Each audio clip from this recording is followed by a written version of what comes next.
Hi, everybody. It's episode 451. Hey, are you sure? No, I don't. Sure? I don't have the tab open. Yeah, it's 451 of PodQuest. Oh, okay. It's Wednesday. Sorry, what? I was gonna say I wish it wasn't because that would have been funnier. You're not wrong. But it's Wednesday, April 5th, 2023. I am Chris. With me is Drootin. Hello. And Walnut. Hi guys. How you guys doing? Not too bad. Want to hear something silly? Sure. Well, first, Drew, how you doing? Pretty good. Pretty good. All right. Yesterday, one of my posts on Twitter got liked by this Twitter page. I want to go check it out, and I'm trying to remember the name of the page at the moment. It was a Portugal farm, I think is what it was. One Portuguese farm, and it's a Twitch channel where if you retweet the tweets, it automatically feeds the farm animals. That's kind of fun. And so, yeah, you could just go hang out on this Twitch channel and watch the farm animals and retweet and feed the farm animals. I was like, this is fantastic, and fun, and I love it. That's all. Okay. Moving on then. That's all I got to bring to the table this week, guys. Were you guys both able to take care of your errands before we recorded? Yep. Yeah, I have my desserts ordered to be picked up on Saturday. What desserts did you order? So it's, there's this ice cream place in Cherry Hill called Cherries. It used to be near where like along the street where like the Wegmans and Barnes and Noble is, like not the main highway but the off. Oh, Haddonfield Road. I guess so. It used to be there, but then they moved to like where Big Lots is across from the Cherry Hill Mall. All the way back there. Oh, that's a shitty location. Yeah. It's not too bad, and it's a bigger location for them. So okay. That's nicer. Just that side of the Cherry Hill Mall is just like it's the abandoned side nobody goes to. Yeah. So they have like ice cream rolled cake, like ice cream cake, but it's rolled. You know, like the Yule log stuff you'd have for Christmas. Okay. And they do a gelato cake as well. So it's water ice and ice cream as a cake. Huh. So we get the gelato cake for me and the ice cream cake for everyone else. But obviously everyone else can have the gelato cake, but I don't. They were like, do you want the 8-inch or the 10-inch? I'm like, it's only me. Give me the 8-inch. Everyone's going to want gelato cake. Generally, I think it's really just me and my mom that eat it. And also, isn't ice cream and water ice something else? Yeah. No, you just said it. You just called it gelato. Or gelati. It's ice, whatever the thing is where it's ice cream and water ice, like it's a layer of ice cream, a layer of water ice, and a layer of ice cream. It's gelati, not gelato. Gelato is Italian ice cream. But there's if you go to Rita's or if you go anywhere that serves water ice, they have like a thing where it's like ice cream and water ice. Right, yeah, okay, yes, I do know that now. Yeah. Sorry, I was very confused. I didn't think gelato, like the Italian ice cream, had water ice, and I'm like, it's really creamy, so I don't see how water ice could be involved. No, I was wrong in this aspect, because their names are way too similar. Yeah, it's literally one letter difference. Yeah. Is it really gelati? Yeah. That's dumb. I don't know where that comes from. I don't know where the origin of gelati is from. Probably, assuming Italian. It's probably because it's Italian ice and soft water ice and cream. Ice cream, yes. Probably. But yeah, that's what we're getting for dessert for Thanksgiving. Not Thanksgiving. I was going to say, damn, man. You're planning way far in advance. Me and my sister had completely forgotten it because we're the ones that have to bring the dessert, and we'd completely forgotten about it. And she is away for their anniversary, the past few, and like, she like reminded me, and I was like, oh shit, it's probably too late. I hope it's not too late to order this. But no, it wasn't too late, and it was fine. Everything's good, and I ordered it. Yeah, I totally forgot it was fucking Easter time. Yeah. Like, it is the least important holiday. It is. It really is. But what are you going to do? Your mom likes getting you guys together. She does. She likes keeping the family together. And if we're not together at least once every 2 weeks, she blows up. You should just not go over for like a month and see what happens. I think the reason there was the chemical leak into the water system was because we didn't get together for 2 weeks. And she just caused an explosion somewhere. She's like, if I just spill unnatural chemicals into the water, the kids will have to come here for everything. Exactly. Even though none of them get their water from the Delaware River. Look, I didn't know. I didn't know I didn't until a day after I bought 3 cases of water. I'm going to be honest with you. I did not ever think about the fact that some people do get their drinking water from the Delaware, because that's fucking gross even when there isn't a chemical spill. I didn't know that was a thing either, no. But, I mean, there are some houses in Belmar that get NJ American water and not Belmar water, and they're the ones that could have been affected. Well, good job being on the other side of the town or whatever. I bet you it's just like every other house is one and every other house is the other. Oh, that'd be fucked. But before we actually get started, Rich. Yeah. I need you to roll a 4-sided die. Oh, fuck. Here that is. Oh, boy. Oh, my God. This is not... Here, you know what I'm gonna do? I'm gonna get all the die out except the 4-sided die, and I'm gonna shake it, because that's the best way to do this, to get the good sound. 4. I wonder if that actually rolled. Yeah, it did actually roll. So it's 4. Okay, so you rolled a 4. Yes. All right. So when you pick your book club for next week, Drew and I, assuming Drew actually comes up with anything, will have to base our picks off of the director, or if it's like an obscure thing, producer also works, of whatever it is you pick. Okay, so I can pick anything, and you guys have to pick based on the director, or based on the director? Yeah, unless you guys... So, other way we could do it, just throwing this out there. We could also do it where you have to pick a movie based off the director of the previous thing. No, how about this? Do we want to do Steven Spielberg movies? I mean, I like Steven Spielberg. Alright, I'll figure out a Spielberg movie. Okay. We're watching Indiana Jones. All 4 of them. No, there's only 3 Indiana Jones until this summer. Really? Yeah. No. No. There's 4. No, there's only 3. There's 4. No, Raiders of the Lost Ark, Temple of Doom, Last Crusade. And Crystal Skull. No. Raiders of the Lost Ark, Temple of Doom, Last Crusade. No, and Crystal Skull. There's only one Indiana Jones movie. It's Crystal Skull. All right, Drew, you're fired. You watched too much wrestling this weekend. You don't know what's good anymore.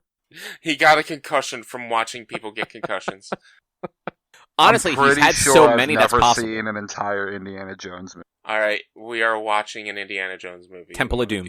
You know, I haven't seen the Last Crusade. I haven't seen the Last Crusade in a while. Yeah, so I think this is weird. I'm just going to go on this little rant real quick. So I think similar to Breath of the Wild, Temple of Doom is the worst of the original Indiana Jones movies as an Indiana Jones movie. It is, though, a really good movie. Because all the other Indiana Jones movies, or the other 2, I should say, involve a lot more like traveling around the world and like doing things. Whereas Temple of Doom, like, they're basically like in the same place 90% of the movie. It's good stuff. It's just, it feels disconnected from the other ones. It's also a prequel to all of them, and it came out second. Yeah. It's also one of, like, 2 movies that's responsible for the PG-13 rating. Because, part of the plot of that is the bad guys rip out people's hearts as sacrifice. Yes. Kalima. I think Last Crusade is probably the best story. Because, like, you have the Holy Grail aspect of it. You have fucking Sean Connery. You have, like, the father-son dynamic. But Raiders is just the classic one. Raiders is such a classic.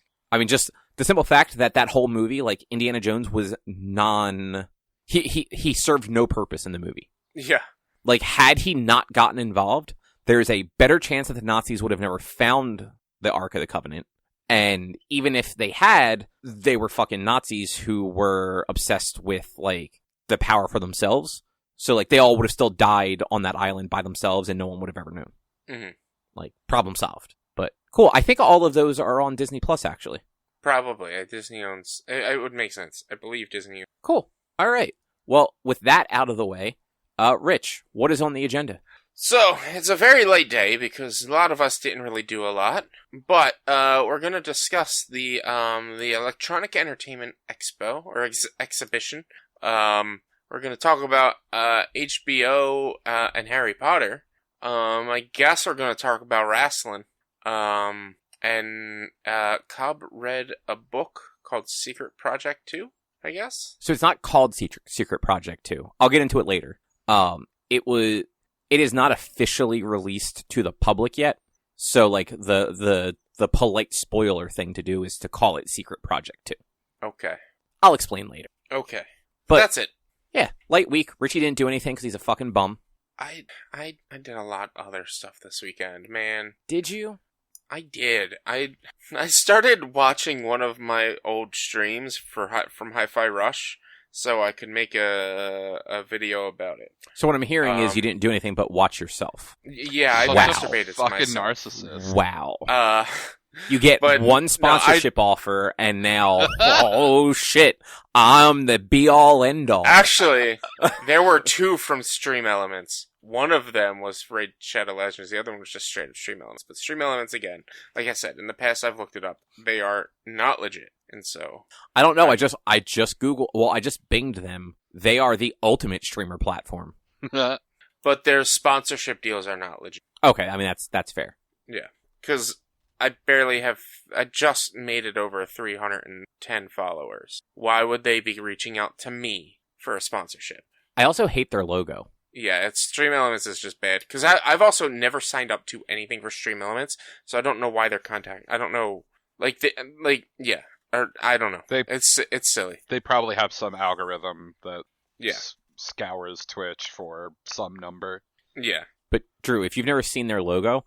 It's the fucking Rebel Alliance logo, but it's made out of a rocket ship blasting off, and like the smoke trail coming behind it.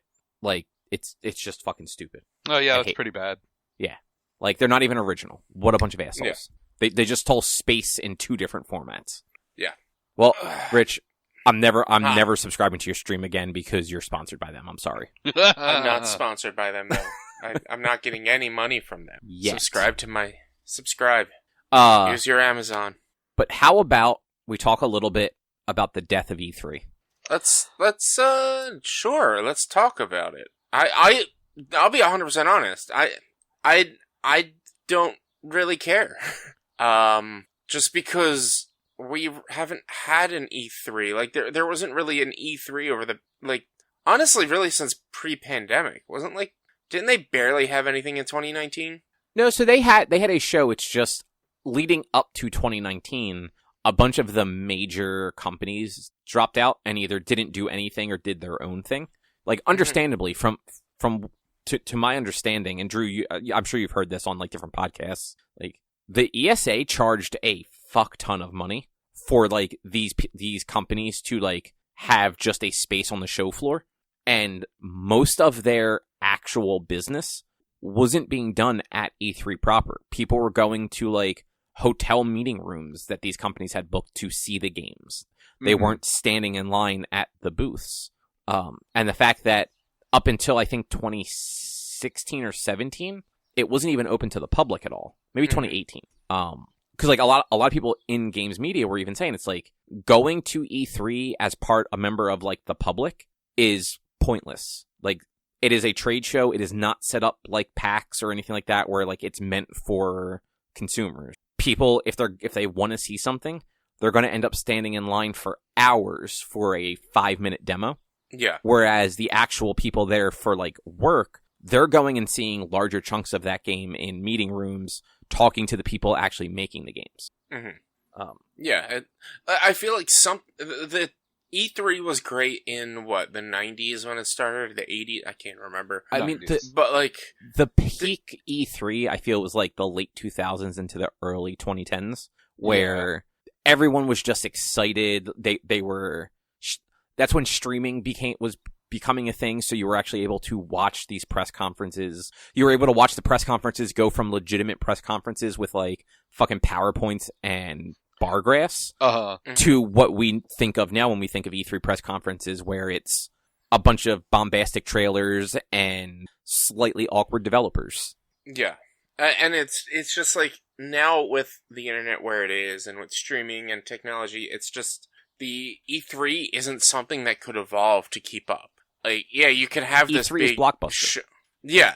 Like, you can have this big show to showcase the big things, but because it's not very normie friendly and it's mostly just for press, like, there's not really a point in where this thing is going to make money, and be worthwhile. And so, like, I although, yes, maybe eventually I could technically be considered press to be able to go to this thing, like, I always look at it as someone on the outside, not as press. I'm like, this thing, I would never care to go to. Like, yeah, it would be interesting to see, but it'd be too busy, and like you said, you wouldn't have enough time in the things that you want to check out and do. Like, that's kind of, like, I feel this similarly to how I felt with New York Comic Con. New York Comic Con was just way too big, way too crowded, and way too compact with almost nothing to do because they pre-sold, or not even sold, but basically they pre-sold tickets to the big thing. Oh yeah, they fucked it this year with the way they did that. Yeah. But at least New York Comic Con, in their defense, is a show meant for consumers. Yes. Like, E3 isn't, and these companies were not transitioning to be for consumers. Yeah, and that's the biggest problem, is this thing that could have definitely been a money-making endeavor for the ESA wasn't going to become a money-making endeavor for the companies that are showing, for the game devs. Because what are they going to do? Bring their games to sell? No, they make all their sales online now. Exactly. It would cost way too much money for them to sell shit there than it would for them just to say, hey, here's a coupon for 20% off your order. Go buy whatever the fuck you want on our online store. Yeah. And then at that point, they're still spending the money to print the coupons, get the booth set up and all that. It's not, it would never make money in today's economy or today's industry. Yeah, and to my understanding, like, the cost that, like, say, Marvel pays at New York Comic Con for, like, their big giant booth that you saw, is not even, like, it is not comparable to what the ESA charges, like, the bigger game companies for the spaces they were getting at the LA Convention Center. Yeah. And Marvel does their booth, and it's all marketing. They really don't sell anything at their booth at New York Comic Con. It's there for scheduled autographs and, like, panel-y sort of things. Mm-hmm. That's great, though, because, like, they're going and they are marketing to the people that are going to be spending the money on their stuff. Mm-hmm. They're marketing to people that are going to be going to the movies, buying the books, watching the TV shows. E3 marketing is marketing to the media who, in most cases, are not buying the products. Right. If they're actually have any integrity, they're not going to recommend a game just based on, like, swag or whatever that they maybe got at, like, an E3 booth. Mm-hmm. Yeah. So, like, there is almost no benefit for the larger companies to go to these things because, like, you already know what's coming out on Sony and Microsoft and Nintendo and Ubisoft and all those. I mean, that's why, like EA hasn't gone to E3 on its own in years. They just keep doing their own thing, like, disconnected from it. I think we are at a point now where these companies have all kind of hit their stride with doing their own sort of mini events. I think Microsoft probably does the biggest ones because they have a different level of money because they're Microsoft. That they can kind of, like, do these more elaborate shows with actual people in them versus, like, your Sony State of Plays that are really just trailers for 20 minutes and that, like, pre-recorded voiceover. But Microsoft also owns the theater in LA, like the one that, like, they do their E3 press conference from. That's theirs. It's called the Microsoft Theater. Like, they can just do their own show in LA in June if they want, and then piggyback off of Jeff Keighley's Summer Game Fest. Because, like, there's no reason for Jeff not to keep doing that. Like, he can keep growing it and making it more of, like, a focus on the games versus the spectacle, and then do the stream side of it that he doesn't have to charge the actual companies that want to show games off on there. Like, if you watch any of his stuff, like, there's advertising in those things. He gets the money to do it through advertising, not through charging Sony $100,000 to show a 2-minute trailer. So, like, I feel like his is going to keep growing, and we're going to see more of these companies just doing their own, you know, half an hour to an hour long online presentation in June to supplement the smaller, shorter ones that get done the rest of the year. Yeah. Which is already what we're seeing. Yeah, and that's the way it had already been going, which is why 3 is now dead. Yeah. This was the year that they were trying to make it more, like, fan consumer friendly. Well, they were gonna Gamescom it and have like 2 press days and then 2 public days. Okay. Well, because ReedPop took it over. Yeah. So, Rich, I don't know if you're familiar with ReedPop. They're the ones that do New York Comic Con and basically every convention. Yeah, don't they do PAX or no? Actually, yeah, I think they are involved in PAX. It was either PAX or Wizard or Wizard World. Wizard is its own. But yeah, I'm pretty sure they are involved with all the PAXs. Yeah. Mm-hmm. Yeah, and like frankly, like you have 2 PAXs on either coast that are video game centric. Like E3 is the odd one out because those PAXs you get both creators, media, developers, all that stuff, and fans, and there's stuff for all of them to do. There's no reason that like the smaller developers that aren't like your Sonys and Microsofts can't get in touch with the outlets they know that are going to be there and be like, hey, do you have an hour this week that you could come check out this game like off the show floor? Like we're doing previews for the press. So yeah, poor E3. We hardly knew ye. I mean, we knew you quite well. Yeah. I mean, it was barely old enough to drink. Oh no! When did E3 start? 1995. I thought it started earlier than that. No, before that it was CES, which still exists. Started having like video game focuses in it. But the first E3 wasn't until 95. And that was the E3 of the infamous, I believe it was $3.99. Does that sound right, Drew? No, isn't it 2? Was it $2.99? Yeah, it was $2.99. $1.99? No, it was $2.99. Okay, because the Saturn. Yeah. Do you know what we're talking about, Rich? No. So the very first E3 in 1995, there were 3 new consoles ready to like come onto the market. The N64 was about a year out. I believe the PlayStation was that fall, and then the Sega Saturn. So the Sega Saturn actually stealth launched at that E3. Yeah. They came out and they said, this console is available today for a price of $3.99, and they had a very large like press conference for it. Sony went later in the day, and I forget the guy's name, but the guy who came out walked up to the podium, just leaned in and said $2.99, and then walked off stage because it was $100 cheaper than what Sega had just put out. Well, yeah. Also, with Sega's stealth launch of the Saturn, they had announced a launch date later in the year and basically fucked half their launch titles by really not telling them that they were going to change the launch date of the system and move it up like 6 months. And all these developers were like, whoa, what? Guess we're not putting our game out at launch. Cool, thanks. And like unfortunately, like for the era, like the Sega Saturn was the less technically advanced of the platforms. Like the other two, like N64 and PlayStation, had moved on to polygons and 3D graphics. The Saturn was still sprite based. So like while games could look really good and run really well, you looked at those and then you looked at the PlayStation and the N64 and you're like, well, these don't look comparable. Yeah. And that was the beginning of the end for the Segas. Yep. Actually, did you guys, this is completely unrelated. Apparently Sega just released some sort of like short video called The Murder of Sonic the Hedgehog. Isn't it a like game? I thought it was a movie, but it's like based on it's like it's a point and click visual novel. Okay. Yeah. Amy wants to have a murder mystery dinner, I think. Yeah. I don't know 100%, but like from what I remember hearing, like it was initially like a fan made thing or something like that.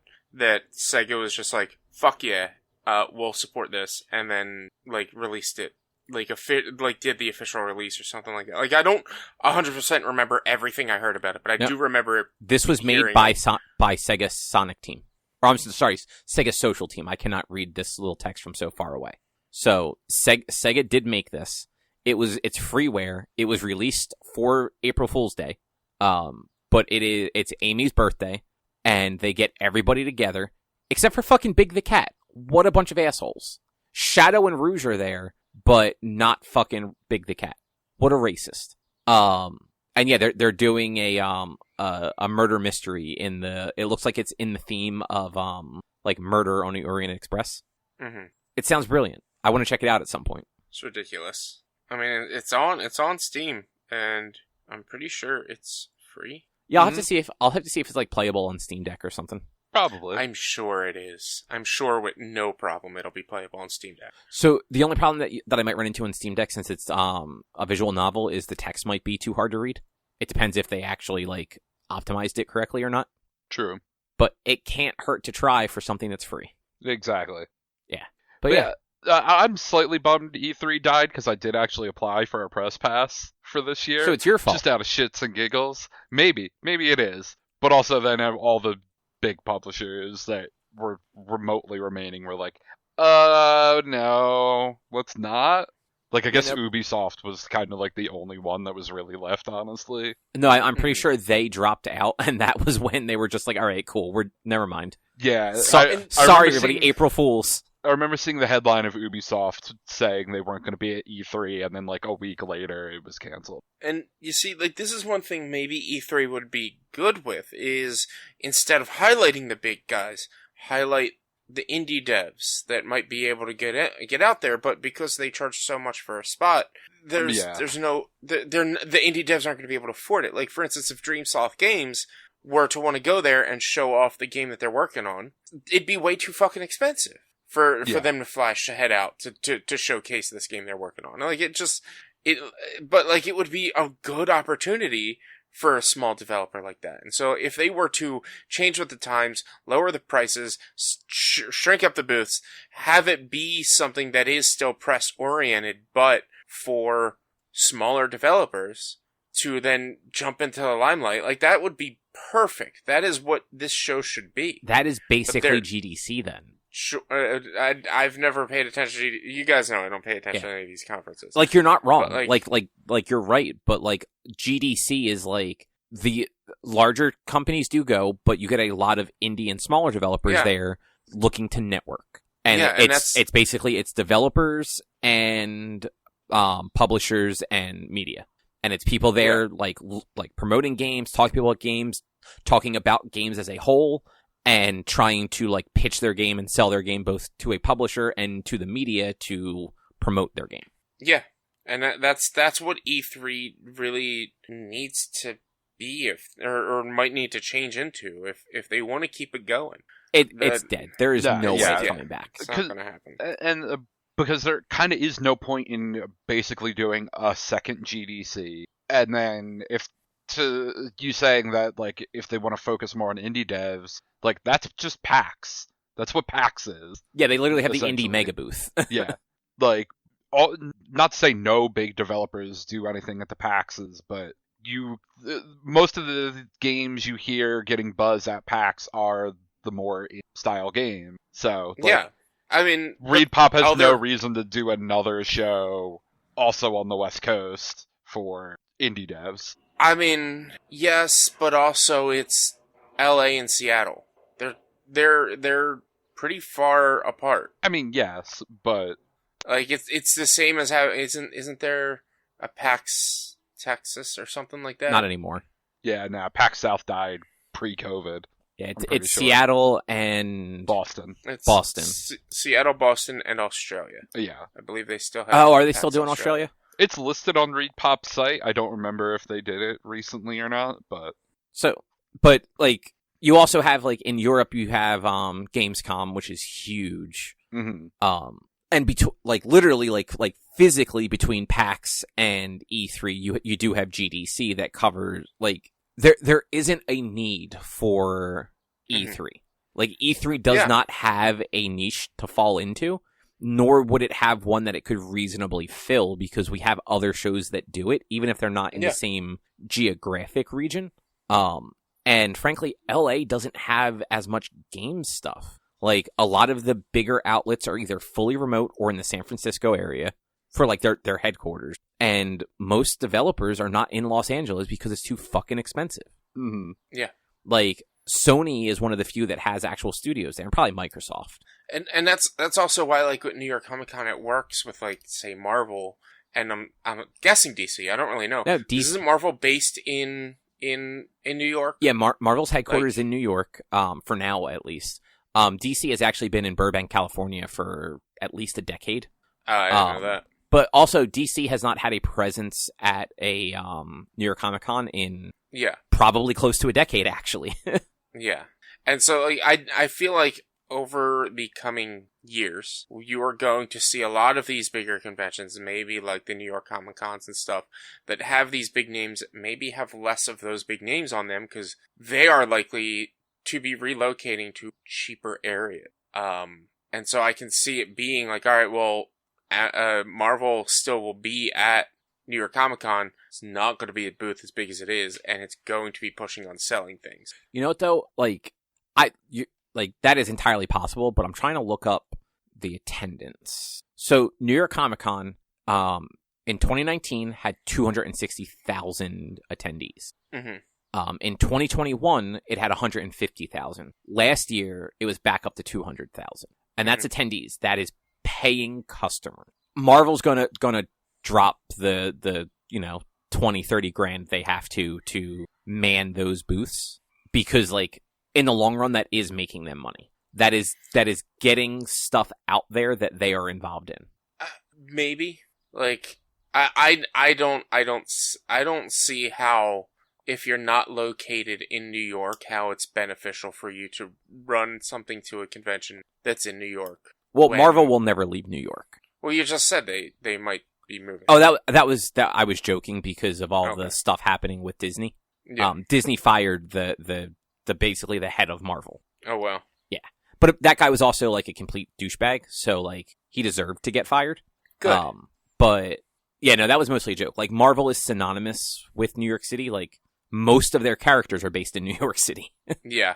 The odds of especially when like it's only their corporate office, and I'm sure the majority of people probably work remote right now anyway. Mm-hmm. Like they don't print out of that office or anything like that. Like those books get printed probably somewhere overseas. So yeah, and enough creators live in the area or enjoy going to New York that I feel like they'd be fine doing it too. Yeah. Especially with that many people. Like they're making money. Like the people that I know that do booths there, even when it looks like they are not busy, they're still usually making more money at New York than they do at any other convention because it's quantity over quality at those shows. Like they might not have the people coming up and asking them for the $500 commission, but they're having 500 people come up and buying the $20 print or what have you. Yeah. Yeah. So, but yeah, E3 is dead and gone. Long live whatever follows, I guess. Streams, lots of streams. We're just gonna long live Summer Game Fest. Yeah. All hail Jeff Keighley. Yeah. Anyway, from one kind of bummer story to another, so HBO is apparently trying real hard to get a Harry Potter reboot going as a 7-season series on HBO Max. So 1 season per book, essentially. Okay. Cool. Good on them. Like, I don't, besides the fact that Harry Potter is made by J.K. Rowling, I'm waiting to hear the bummer part of this. So, have you seen any of the Fantastic Beasts? I mean, I saw the first one. So, like, they're not doing good with these movies anymore. Like, people genuinely don't. I think they still make money. Actually, the last one might not have made enough money because I heard they canceled the 4th. But, like, they're basically looking at it as, well, we're not making money off of this anymore, so let's just go back and remake all of the things we made already. Yeah, I mean, I 100% agree it doesn't need to be remade because it's, not even 20 years old, the first movie? No, it's 20 years old now. Is it? Yeah. 2002? Fucking shows how old I am. God damn. Yeah, you're a grandfather. I saw that in fucking theaters. But still, like, this is a stretch, but just hear me out. The actors could probably still play their characters now. Like, it wouldn't, you'd have to put some makeup on them, but they're not that aged. Dude, 30-year-olds cannot play 11-year-olds. I don't know, we've seen it before.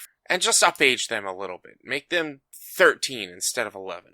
But like, I don't think it needs to be I don't think they need to make a reboot because it's only fucking 20 years. It's not that old. It's not unviewable. Like, it's not like trying to go back and watch, I don't know, Starsky and Hutch from the 80s in the early 2000s. Stuff has not changed that drastically from the early 2000s to now as it did from the 80s to the 2000s. Especially when you're looking at a series set in like a fantasy world.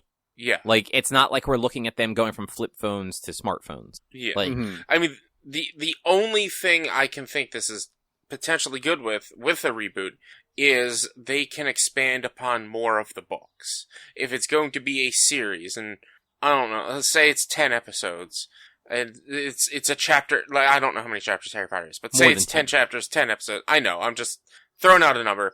They could do a chapter an episode. Like, they could put more into this, put a lot more of the nuance. Shockingly, yes, Drew, there's nuance in Harry Potter and things in Harry Potter that are definitely not seen in the books or seen in the movies that they could, like, build upon and build up. For instance, spoiler alert, the fucking Al Hedwig dies in one of the books. She dies in the movie.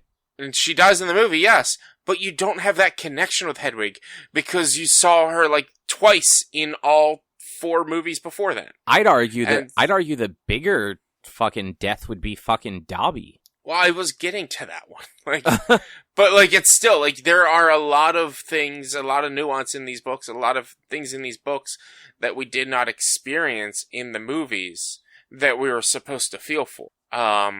And there, like, for instance, the fight between, and yeah, I'm going a lot of Deathly Hallows here. The fight between Bellatrix and Mama Weasley, like, that was a big deal, wasn't? No, it wasn't. It was Bellatrix. No, it was Bellatrix made Neville's parents crazy. Never mind. I thought that was a bigger deal for Mrs. Weasley. I can't remember. I don't know why. Because the big deal was that Bellatrix tried to kill Ginny. Yeah, and she had already lost one of the twins. I always forget which one actually died. I think it was George, but it might be Fred. And then also, like, you see the bodies of Lupin and Nymph next to each other. Tonks. But you don't know their relationship. Yeah, they only allude to it a little bit. Yeah, but they make a big deal about it at their death. Like, that you make sure that they're sitting there with their hands held together as they're dead. But it's like, okay. And so, yes, expanding on these movies and making a series. All right, maybe this show would have been better as a series. Maybe all books should not be movies. And maybe make them all series. Some books are okay as movies. Not many. Lord of the Rings, yes. I'd argue that those are the worst movies. I mean, you just don't like the Lord of the Rings, but they're better than Harry Potter. I don't want to see 3 episodes of them just walking. I already did that with The Last of Us. But I feel like there are a decent number of books out there that are turning into movies that maybe they shouldn't have done movies. Hunger Games is another one. A series for Hunger Games would go so much better because there's a lot of stuff that, like, they don't really emphasize on in those movies that they could have. I mean, that part you're not wrong. I just feel like, while yes, they can expand on it, it's not something that they necessarily need to expand on. Like, the current climate is those, like, that world is not fondly looked upon by the demographic that they'd be aiming for. And on top of that, like, they have not been able to do a compelling movie in a decade. They tried 3 times. Because those movies weren't made to be stories. I know what you're trying to say, like, but Fantastic that made no Beasts sense. And Word of the books that these movies were based on weren't made to be stories that interconnect with 4 fucking movies. They're all different fucking stories. Well, Fantastic Beasts isn't even a story. It's literally their textbook. Like, yeah. The movies are supposed to be like their own independent thing, focusing on the author of those books. But rather than it being a book about, like, an eccentric wizard going out there and finding cool animals, it fucking becomes about the fucking battle against pre-Voldemort. Yeah. I was so fucking... I went into that first movie expecting an adventure of finding these different creatures. Was fucking super not that, and I was like, I'm fucking done. Like I was excited for them because it was not a Hogwarts story. It was a story, like, they go to fucking the United States. Like, and I'm not saying it's good because they're in the United States. I'm saying it's good because Sounds it's like not you are. Hogwarts. Are you... Like there's like 6 or 7 other fucking schools in this world, and all we know is Hogwarts. And I was excited. Same with, like, Star Wars. I'm like, get me away from the fucking Skywalkers. Get me away from Hogwarts. Give me other stories in this world. And that's what I was. And no, they ended up being like you said. Like, I wanted a story about him finding these beasts and learning about them. I wanted David Attenborough in Harry Potter. Yeah. But no, we got fucking... Just basically another Harry Potter movie. There are like 4 scenes across all 3 movies that involve him doing something neat with like Fantastic Beasts. Yeah. And like everything else, they're just in fucking cities, basically. Mm-hmm. Yeah. And it's like great. And like, frankly, like I think this about the Harry Potter movies too. Once it got to the point where like they were having duels, all of those scenes were fucking awful. They're just nondescript. They're literally just shooting balls of light at each other. Nobody casts a spell. And that's exactly what they would keep doing on a TV series. And that's the problem with the movies. When Voldemort attacks Drew, when a wand attacks another wand, is there supposed to be that lightning there that you see in those movies? Where it's like 2 magical lightning strikes hitting each other. The fuck are you asking me for? For all I know, yes, that's exactly how the Harry Potter universe works. This is why I'm asking you. This is why I'm asking you. No. It did that with Harry and Voldemort because their wands were sister wands. It's not supposed to do that with any other fucking wand, but it does that with every other fucking wand. Yeah, they basically have Dragon Ball Z power battles to see who can force the most power out of their wand at a given time. Yeah, and that's why I was asking you, Drew, is because you never read the books. Nope. I know this tertiary through other people talking to me about the books. Cobb has read the books. He knows this. But if this was a series, they could have expanded on the magic or science of the wands, and why that fight only happens between Voldemort and Harry, and no one else in the books. But they do that with everyone else in the movies. But you also run into the fact where the first 2, maybe 3 movies, or 3 books, let's say, are fucking boring. Like, yes, the thing that's interesting about them is the charm of the world and the characters. But your characters are all children under the age of 13. By the time it's over, like, they're not anymore, and it becomes much darker. Doing that as a series, the first 3 seasons are going to be fucking boring. There's not enough that happens. I watch My Hero Academia once a year. But that's exciting. My response to that. That's exciting. But it's half of each season is just them in school. But they're doing shit in school. Like, that's the thing. They don't do any magic in the first book. They do 3 spells in the whole fucking book. But in My Hero, you don't actually get any action for the first 6 episodes of the 12 that are in season 1. Maybe even more than 6. Like, you get a little bit of heroing from All Might in the 2nd episode, and then it's school and learning their powers, just like in Harry Potter, that'd be them learning spells and stuff and making social interactions. So you get training montage. And then it's the USJ for 4 episodes. Wait, is that really the first season? The first season is just the USJ. And then the second season starts with the sports festival, which is half the fucking season. And then it goes into internships, which we get 2 episodes before the attack on the city. And then, like, a handful of episodes. I don't know how many. But, like, what I'm saying is, like, there's still a way that you can make. Even though in the books, it's, they only cast like 3 they're learning the spells and whatever. You're going to be making a drama. Yeah, you're making a drama focused on 11-year-olds. Like, that's not interesting. Just make them older. You can't make them older and then do 7 years. You make them, I mean, yeah, you can. You can, you but just can. It's not going to be good. I mean, regardless of what you do, it's not going to be. I don't agree with that. I think you could make it good. Like, you can make a good story. I think, like, Drew, you don't like child actors, so you're not going to like it no matter what. Yeah, I mean, they could be adults. That universe sucks. It's bad. It's dumb. Does it? It doesn't, though. Like, there's a lot in that universe we have not experienced. But like, you are putting your disdain for J.K. Rowling towards how much this universe I have hated sucks. It before J.K. Rowling sucked shit. Like, I've always thought Harry Potter was stupid. He has never liked it.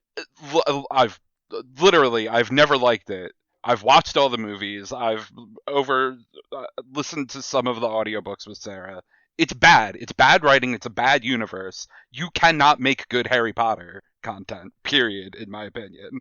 Like, it's bad. Like, Just nothing about that universe is interesting. I think it's an interesting universe, Rich. So you're not alone there. No, and I'm sure we're not the only ones. I'm sure there are a lot of people out there that are interested in potentially the universe and interested in. Like I said, I would be interested and I would be willing to watch a series. If they made another movie, no, I fucking wouldn't watch any other movies. But if they did a series, I'd be more than willing to watch a series to see how they expand upon the movies more and see what the books could actually be in a series form. Yeah, those books are not books that I want to see drawn out. Like, not enough happens in the first 3 until, like, the end of the 3rd book. Like, I guess the end of the 2nd book, they're, like, with the basilisk and all, but even then, like, that's the last episode and a half. Like, I mean, well, the first book has all the trials at the end, where it's Yeah, that's an episode, though. Like, if they drug that out more than an episode, that's going to, like, that's bad pacing. But it's all, like, the season 1 would definitely be character introduction and learning. Like, we already know all the characters, but new viewers and new people watching these shows wouldn't, there's not a lot of new viewers nowadays with Harry Potter, but it would be a lot of character introduction and development and also, learning spells. No, they don't learn any spells in the first one. So it's just, stop. They use spells. She learns Wingardium Leviosa. And that's it. That's the only spell they learn in that whole book. Harry doesn't learn Expelliarmus until the next one. I mean, but I'm sure there's other stuff they learn. There's, like, because that's also, that's the same one where they drink the potion. That's 2. Is that 2? Yeah, the polymorph potion is 2. I'm telling you, nothing happens in the first one. The first one is very boring. I've never read them. So I really don't know. I'm just going off my knowledge of the movies. Yeah, I'm just trying to remember. The most exciting stuff that happens in the first one are the Quidditch matches, and that's only because in the one of them, Quirrell, just like in the movie, tries to kill Harry, and they think it's Snape, and they set Snape on fire. Yeah, like the rest of that book, it's an 11-year-old going around accusing a fucking adult of being evil. Like that's the whole first book. And like, well, isn't that like the first 3 books? No, because like saying Snape's evil. In the second one, no, because in the second one, it's them thinking that Draco is evil. Every book he assumes somebody is evil, and it's always a Slytherin. Yeah.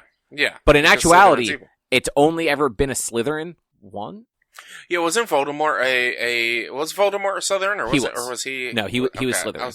But like, I guess in theory, like technically, kind of book. In 2, he was the quote unquote villain, but like Quirrell, I think was like a Hufflepuff, not a Slytherin. Mm-hmm. Book 2, it was Ginny, kind of, so she was possessed, but still Gryffindor. Book 3, it was technically Sirius, so Gryffindor. Well, Sirius and the Dementors, but you know what I mean. Book 4, like it was Barty Crouch, who I'm assuming was a Slytherin because he seems like a Slytherin. Yeah, but who knows, Drew? How was your 37 hours of wrestling over the weekend? That's too much. I mean, it was only like 10, but that's still like 37. Boy, was that a tale of 2 nights. The first night ended super high note, pretty good culmination of a story that's been actually going for like a year almost, which is kind of wild for WWE, but also Vince was gone for most of that, and now he's back apparently. And then, so the first night ended with Sami Zayn and Kevin Owens finally teaming up and becoming tag team champs against beating the Usos. And then the next night, main event was Cody Rhodes losing to pretty much everyone's surprise to Roman Reigns, who's been champ for 3 years now. Isn't he the guy that no one really likes? I mean, people like his bad guy character now. Like, he had reached the point of being, like, the uber babyface like John Cena that, like, oh, everyone knows he's gonna win. But finally, he actually did a heel turn, and his character has been pretty good. So nobody likes him, but they're supposed to not like him. I just remember years ago, wasn't that the guy that, like, they kept making win, but no one ever wanted to win? Yes. Whereas, like, John Cena, like, people bitch about, but everyone also liked seeing John Cena win. Well, listen, at a point, nobody liked seeing John Cena win that was over the age of, like, 7. Like, Roman became basically John Cena. It was like, God damn it, stop having Roman win. Because it was, God damn it. The meme was John Cena wins, lol. Like, no matter what happened, he could get hit with a million finishers. Cena still won. Roman became that, and then became a bad guy, and everyone's like, oh, okay, cool. Your story is real good now. We fucking hate you, but we're supposed to. But as it's opposed kind of to the other guy that people want to win now. yeah. But now the story has kind of gotten old, and it's like, okay, this was the perfect time to end this chapter of the story by having Roman lose the championship. And so he's been running a group with his cousins, the Usos and Solo Sikoa. Like, legitimately, they are all related in real life. So aren't they all like the Rock's cousins too? Yeah. The Usos are Rikishi's sons, if you remember Rikishi from back in the day. Oh, he was the guy that used to stick his ass in people's faces, right? Yes. Yep. And then I forget Solo Sikoa's. I think he's their younger brother, or he's Umaga's son, and I forget. But they're all actually related, so they're this group called the Bloodline because they are the Samoan bloodline, and Roman's the leader of the group. And Sami Zayn, even though he's not a Samoan, like when he was going on being this big conspiracy theorist last year and losing to Johnny Knoxville at WrestleMania. Wait, what? Yeah, Johnny Knoxville wrestled at WrestleMania last year. It was really a funny match. Like, a bunch of jackass shit happened in it, and Sami Zayn eventually lost by getting pinned in a giant mousetrap. It's funny. It's actually legitimately, like, really good. Well done. That's gotta be kind of embarrassing for the actual wrestler, though. Yeah, but I mean, like, it is, but also, like, okay, he lost to a bunch of gimmicks and, like, the entire Jackass crew coming out and hitting him with stuff, like, and his character was in a spot where it was like, fine, he could lose, who cares, like, it's not that big of a deal. But then that led him to, like, go be this crazy conspiracy theorist guy, and he worked his way into this group with all the Samoans, and, like, became real good friends with Jey Uso, and, like, it had been a really well done storyline for, like, the last year, and finally ended with, or got to, at Royal Rumble, Roman Reigns beat Kevin Owens, who is Sami Zayn's, like, real life, longtime best friend. They both grew up in, like, the Montreal area. They've been friends for, like, 20 years. And then after the match, Roman and the rest of the Bloodline were just beating down Kevin Owens, and Roman hands Sami Zayn a chair and is like, or was about to hit Kevin Owens with the chair. Sami stops him. Roman's like, okay, you do it then. And so Sami, like, starts thinking and then hits Roman with the chair and gets kicked out. And then finally gets to them winning this tag team championship at WrestleMania from the Usos, and everyone's super happy. And it's like, okay, so the Bloodline lost their first title. Now Roman's also going to lose. And then we can have this whole story of the Bloodline all fighting each other, blaming each other for everybody losing. But no, Roman wins. And then Raw the next night, like, 3-hour show, they did the first hour commercial free. There was a minute 40 of wrestling in that first hour. And then the other 58 minutes were all just apparently pretty bad promos. And it was, do you not watch it anymore? I don't have cable, but I was, like, watching the Wrestle Talk YouTube channel live streaming it, like, and their reactions. And they were like, what is happening? Nothing is happening. Why is this show like this? And yeah, so, like, the first night was really good and ended on high note. Second night, not nearly as good, ended on a weird decision that everyone was like, okay, well, let's see what they do tomorrow. And it's like, oh boy. And then the news comes out that WWE got sold and Vince McMahon is, like, kind of back in charge somehow still. And it's like, oh geez. I thought he got, like, canceled for being, like, a douchebag. Yeah, he did. And, like, left, but then back in January, like, used some weird legal loophole to work his way back in to work out a sale of the company, which just went through on Monday, or was just announced on Monday. Like, I think it's set to be official later in the year. Although now there's a lawsuit from shareholders, like, saying, hey, you didn't get enough money in this sale. What are you doing? You can't. No, this sale is bad. And it's like, oh, geez. Did he just completely. Like, the company had a lot of momentum over the last, like, 6 to 7 months where Vince was gone and Triple H was fully in control. And it's seemingly all blown up in the last 48 hours. That's spectacular. Yeah. And now Vince looks like a fucking weird netherworld version of fucking J. Jonah Jameson. Yeah, I saw that picture you sent over. Like, that's a real picture of him. The headline below it, fake, but that was not a photoshopped picture of Vince. Like, that's what he fucking looks like all of a sudden. Grew a mustache and dyed his hair. Yeah. Like early 80s or something like that, but like, yeah. Dude needs to just get off the fucking steroids and retire. Yeah, like, it had been kind of a long-running morbid joke of, like, WWE won't be good until Vince dies.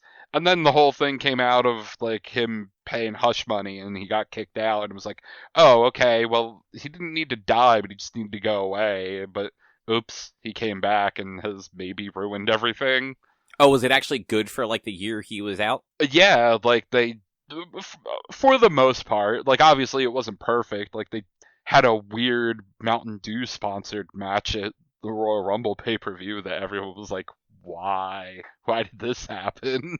Did they, like, fight, like, with big bottles of Mountain Dew on the sides of the ring or something? No, but it was pitch black, Mountain Dew pitch black, so it was all under black light and whatnot. And they were, it was dumb. That sounds dumb. Yeah. So if Vince isn't in charge, does that mean, like, Triple H's? Yeah, he was the one that was basically in charge of, at least of running the shows. This guy, Nick Khan, has been the CEO of the company for a while, on and off with Stephanie McMahon as co-CEOs. Like, she was, and she wasn't, and then she was again, and I think she's back out. I think she got fired from that again when Vince came back in January. I forget, but... That's funny. Fire your own daughter. Yeah, seriously. But leave her husband employed. Also, so Snoop Dogg was one of the, like, co-hosts of WrestleMania. But they do hosts now? Yeah, sometimes they have been. It's like, it's a person that just, like, comes out at the beginning and then, like, somewhere in the middle to, like, do a quick thing while they're, like, setting up for the next match or whatever to give everyone 10 minutes to go to the bathroom or whatever. So on night one... You don't need 10 minutes to go to the bathroom during WrestleMania. You just have to go in the outdoor. I mean, fair. But night one, I forget who it was that Snoop Dogg made The Miz wrestle. Night two, they come out, do a similar thing, and Miz is like, you made, now getting mad at Snoop Dogg for making him wrestle the night before in his $10,000 suit. And Snoop Dogg's like, oh, my bad. And then whatever, they go back and forth, and Snoop's like, no, this is what I meant by my bad. And out comes Shane McMahon to make Miz wrestle. Shane McMahon does one move, blows out his quad. Oh, and you're kidding, really? Yeah, like, they did the whole thing where you throw the guy into the... Shane threw the Miz into the ropes. He drops down, and Miz goes off the other ropes, and then Shane jumps over the Miz. When Shane did the jump over, when he landed, blew out his left leg.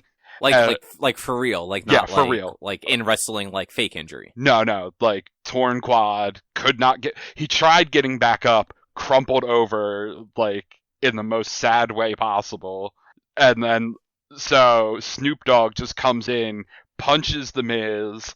They get Shane out of the ring, like off camera, and then does a real slow, but then jumps oddly high to do like a people's elbow on the Miz, and it was like, this segment just fully summarizes what just happened to me basically in the last 2 days, and Jesus. Nobody knew it at the time, but then, yep, go back and watch that, and you can watch what's happening to WWE in real time.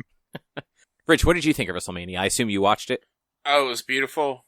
What was your favorite match? The scenery was exquisite.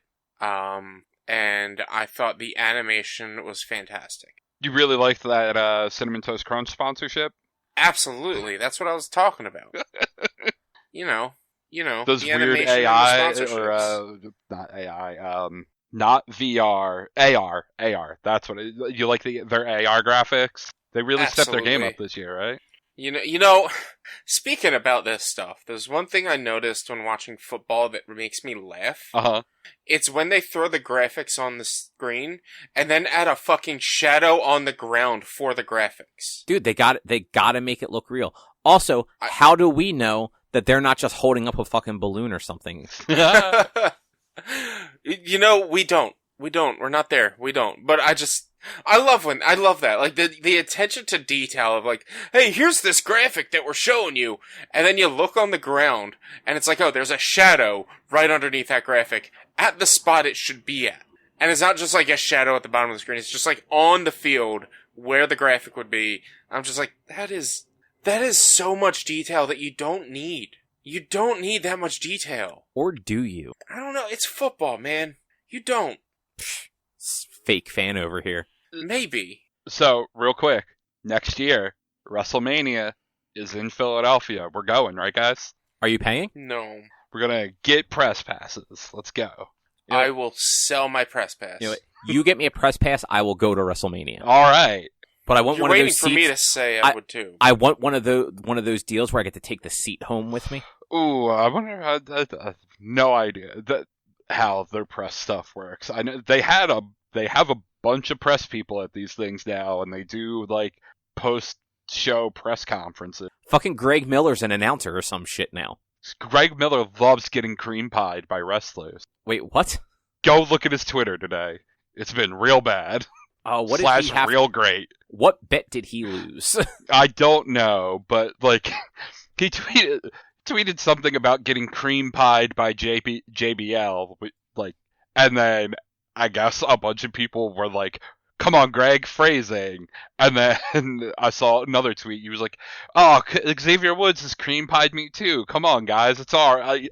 Like, what's wrong with getting cream pied? And Okay, so all right. I get it now. He has literally had pie smashed in his face multiple times. Yes. Okay. But I figured it was something goofy like that, but yeah, the fact that he like responded to that tweet of I don't understand why everyone is freaking out about my last tweet. Like, Austin Creed has cream pied me multiple times, and it's just a bunch of pictures of him literally smashing him in the face with a pie. Yeah. But I just think it's hilarious that fucking Greg Miller is like a legitimate like host. Like, he gets a lower third. How did he get Dan Reichert's job? He didn't, though. He got a better job. Oh, yeah. Well, I mean, Dan Reichert's dream job, let's say. Yeah, like, fucking Dan hated his job. I mean, to be fair, like, this is the perfect thing for Greg Miller. Oh, yeah. Like, that guy has so much fucking chaotic energy. Like, just, the wrestling world is perfect for him. Uh-huh. Just, look at all of his bullshit when they used to do League of Heels. Oh, yeah. But I just think it's wild. Like, all weekend, I just kept seeing, like, pictures on Twitter of him, like, at WrestleMania. Some of them are him doing, like, actual, like, official stuff, and others are just, like, him in the stadium with, like, the other, like, kind of funny people. Mm-hmm. Though I saw Jeff Gerstmann was there, too. Yeah, and I mean, Reichert was also there. I mean, that's just a given. Yeah, exactly. It's wrestling, he's there. Mm-hmm. It's just funny, it was in LA, so, like, all weekend on, like, Twitter and Facebook and stuff, it was just, like, all the video game people I follow were there. Because for whatever reason, fucking video game people love their wrestling. Because it's great. Right, Rich? Yes. See? If Rich isn't, if he's not playing video games, he's watching wrestling. Exactly. Absolutely. You know it. Right. Anything else you want to say about WrestleMania, Drew? No. It's, even over 2 days, it's too long. It sounds like a fucking lot. So, on Saturday, April 1st, the second secret project from Brandon Sanderson was released. I talked about this briefly before, particularly back in January when the first one came out. So Sanderson wrote 4 books between 2020 and 2021 that were not part of his original schedule. The world was shut down. He wasn't traveling. He had free time. He wrote 6 novels. But 4 of them he turned into a Kickstarter and is releasing them throughout the year. Once a quarter, he is releasing a new book this year. I believe the Kickstarter was the largest Kickstarter of all time when it ran last year. He made some absurd amount of money. They sold so many books that the printer can't actually print them. Oh, wow. So their initial, I'm trying to think. So their initial plan was the Kickstarter, you could get an ebook, an audiobook, a physical book, or like different combinations of the three. Along with, you could actually do like this like kind of major package that was, you would basically get like a swag box every month of the year. And then 4 of those boxes would also include a book, like one of the 4 secret books.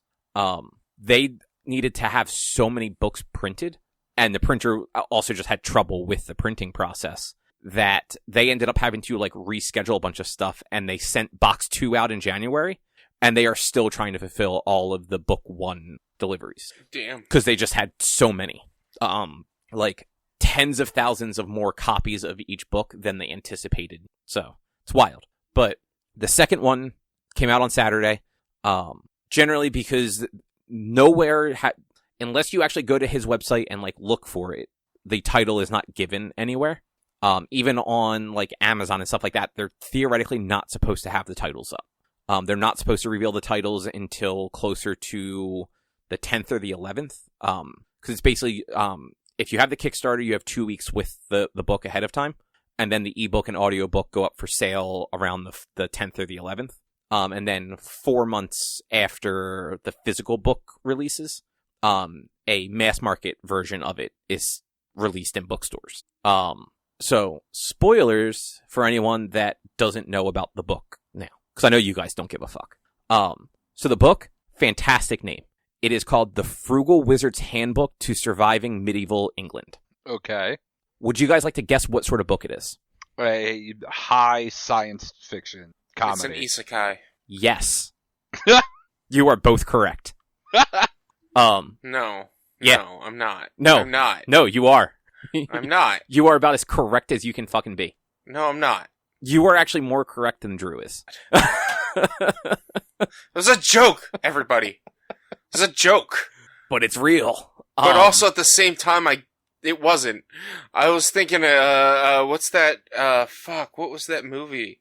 Oh, there's a movie in the 90s where a kid goes back in time. A Kid in King Arthur's Court? I wanted to say that, but I wasn't 100% sure. Yeah, I was thinking A Kid in King Arthur's Court. Yeah. When you said all that. So, cool concept for the book.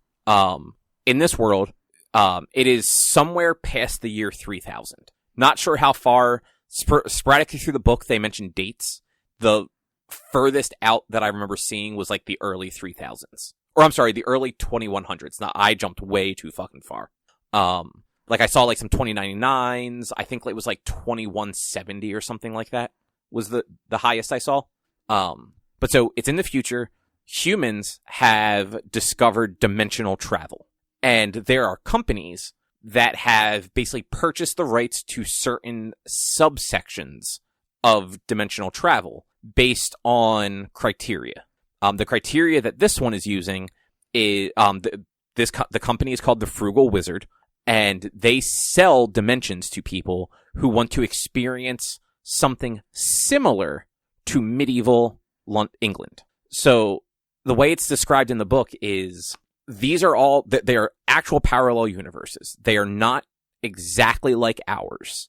Most of them that they are able to use simply did not develop as quickly as ours did. So while it is still the same technical year of like from creation to that point, they have not progressed in the same way. So they are still in some sort of medieval period ranging from like the early like 1200s through like the 1600s.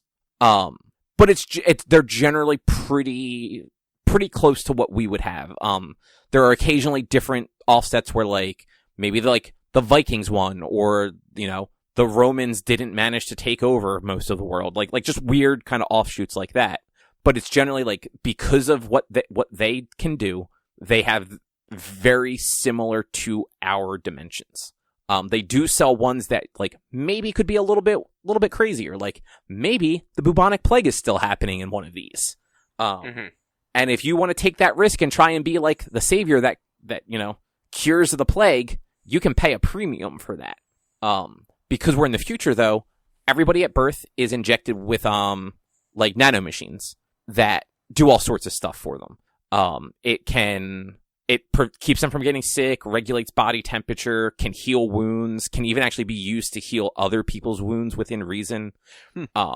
Eliminates the need for sleep for like a week or something like that. Like you basically have to sleep like once a week. And like can also like do like cool stuff where like it'll change the color of your skin or let you like zoom in with stuff if you have like more advanced ones. And then people can also get basically armor plating that can be turned on and off implanted under their skin, so they can like, you know, take hits and dish them out a little bit more. And so in this book, our main character wakes up in a weird field, doesn't know where he is or what happened. Doesn't realize that he is from the future, but like knows a bunch of things. Like he knows what cosplayers are, and he's wondering if maybe he's like a photographer at a Renaissance fair. Like he's just making like weird assumptions about stuff. But he had a book with him that was the Frugal Wizard's Handbook to Surviving Medieval England that exploded, so he's only got like miscellaneous pages of it. As the story goes on, you find out that he's basically a fucking failure at just everything. He dropped out of art school. He got kicked out of the police academy. He was an amateur boxer, but basically took like a payout to like throw a fight, and has been essentially working for the mob ever since as like a doorman. Like he's not even like a good mobster. But he doesn't remember any of that. He actually, at one point, he thinks he's a cop and that he's like a good guy, and he tries to save people, and it goes not well in a few cases. But because he's from the future, it leans into the magic is just science we don't understand yet sort of philosophy. So he can do all the like the crazy stuff because he has the plating and the nano machines and all that crap, that he's able to convince a bunch of people that he is some sort of like mythical being, basically the equivalent of a fairy. Mm-hmm. And it turns out that in the dimension that he ends up in, he found it because it was one that his mob boss was using. His mob boss is already there with some people, and his like ex-best friend, who is a cop, is also there trying to track down the mobster. None of them know that this guy just fucking stumbled in here like a dumbass. And this dimension is one of the ones that are like just off of the path enough that they do have some supernatural things going on. Like it's a very Norse adjacent world. So while their gods are not the Norse gods, they sound and act similar to the Norse gods. Like the god of gods, his name is Woden, and he's definitely just supposed to be Odin. You don't see them, but like you feel them throughout the book. And there are like weird kind of forest spirits that they decide, they set up residence in like towns and villages, and the villagers leave out offerings for them along with like a thing they need help with. And these spirits will come, take the offering, and then like repair a shoe or weave a carpet or something like that for them. So like there's just like this weird stuff going on throughout it, but it wasn't as good as it could have been. And that was kind of a bummer, because it ended up just being like it was one of those amnesia tales where every like 4 or 5 chapters the guy would like remember something else, and it would make him less likable. Mm-hmm. So like by like 3/4 of the way through the book, like you kind of didn't like him all that much anymore. You're like, you're actually not a bad guy, but everything we learn about you just makes you suck more. And then the ending was a little bit rushed, so it was just like you didn't have a chance. Even though by the end he had kind of like decided he wanted to rescue the people that were in danger and like take down the bad guys. But it's like, but we found out that like you were kind of just a coward and shitty. So like you didn't get a chance to see him actually like turn. Like he did some good stuff, but that's not necessarily enough to like turn around your whole life. Right. Not as good as the first one, which was the one about the fucking pirate ships that float on spores. And like when the spores come into contact with water, like weird shit happens. That one was cool. Mm-hmm. But, you know, you write 4 books in a fucking year, like, they're not all going to be, like, winners. You write 4 books, they're not all going to be. That's true. This dude's written, like, 30. Most of them are pretty fucking good. Fun fact, bubonic plague is still around in the United States. Or North America. but western part of the North America. Yeah, but it's kind of like polio. Like, it's still around, but, like, it's not a pandemic the way it used to be. No. Well, I mean, it's also, treatable by yeah. antibiotics. Yeah. Like, it's still 10% chance of dying, but I looked it up because when you mentioned the bubonic plague, I was like, man, to be that person would just be like, hey, I have these pills, take them. And boom, you save the world. I was like, I gotta double check that before I say anything. And then I started reading that, apparently it's around in the United States still. Yeah.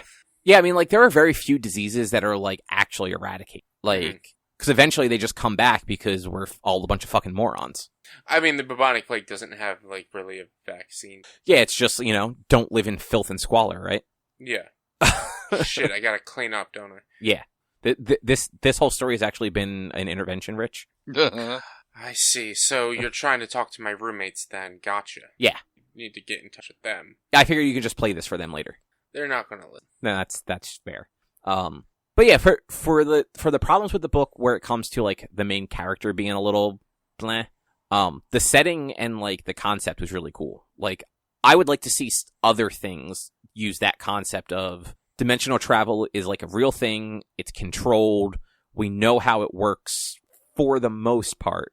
And we are literally selling you dimensions that are yours.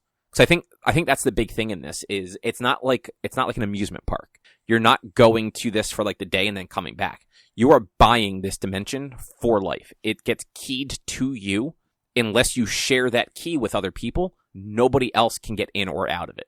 Mm-hmm. And you can basically do what you want with it. The only catch is you cannot bring anything back. And it's a science reason, fake science. We live at, like, different frequencies or something like that. So while our frequency is higher on, like, the tree, let's say, we can travel downstream.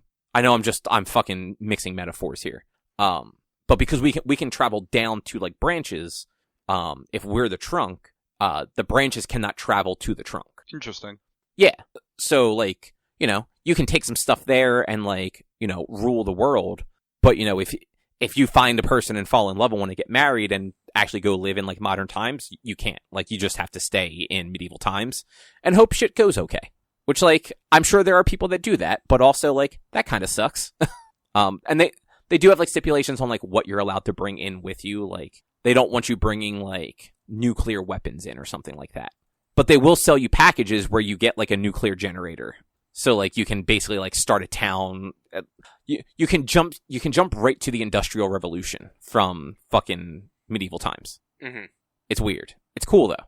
And throughout the book, it's interspersed with actual bits from the handbook. And it's a lot of just goofy stuff like, why can't I have a dimension full of talking bananas? And, like, has, like, an actual reason why you can't have a dimension that's full of talking bananas. Because it's, while there is a probability that, an elephant could talk, because an elephant is a mammal that has a mouth, like, the probability of a banana being able to talk is basically impossible no matter how many universes you travel to. Which is a bummer, because a talking banana seems like it could be fun. Yeah, I would love a talking banana. Well, you just leave it out long enough. That doesn't work, trust me. Yeah, I know, it's just gonna smell bad. I mean, luckily I threw 2 bushels out before they started to smell bad. But that's so many bananas. It's not my fault. Oh, they weren't your bananas? No. Who buys that many bananas? Yeah, who buys that? Who buys that many bananas and doesn't eat any of them? Like, bananas don't last that long. They really I can don't. only drop my phone so many times to make a noise of duh. But the problem was they bought the bananas and then I believe did they go away? Yeah, they went. They were out like the whole weekend or the whole like they bought the 2 sets of bananas and then my parents went away and so she was at their house the whole week. So he doesn't come downstairs and see what's on the table and she didn't bring them with her. So they just went bad. 2 bushels. That's so fucking stupid. What a waste. You should have were they so bad that you couldn't have even used them for like banana bread or something? They were full on black and starting to get like kind of moldy. So I wouldn't have. I wasn't going to eat them, or I would have eaten them if I knew that they weren't going to. But I'm not going to make banana bread because I have no self-control and I'd eat all of it right away. and not save or freeze any of it. So You say that like it's a bad thing. Bread. I'm trying to lose weight, Christopher. It's got fruit. It's healthy. No, that's not how that works. I don't know.